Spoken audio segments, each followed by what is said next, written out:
Hi! In front of me is Realme 9 Pro, and today I would like to show you how you can set up an alarm clock on this device. First of all, you need to find clock and tap on it. Now select alarm at the bottom left corner and tap on this plus icon. Following that, set up an hour, and when you're ready, choose ring once or custom. I will go with custom, so now I can select repeat and pick days of the week. When you're ready, just go back.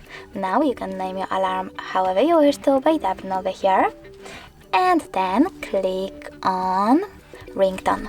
After that, you need to select allow and pick one of those melodies by tapping on the best one for you and going back, or tapping on this device, choosing song from your smartphone and going back as well.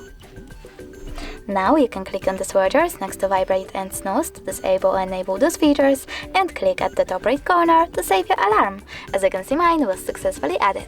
You can switch it off completely by tapping on the switcher next to it and picking one of those options, but you can turn it back on by tapping on the same one. If you wish to delete your alarm though, you can do that by holding it and clicking on delete icon at the bottom, then confirm your choice in the pop-up. Thanks so much for watching. If you enjoyed this video, leave a like, comment and subscribe. Bye!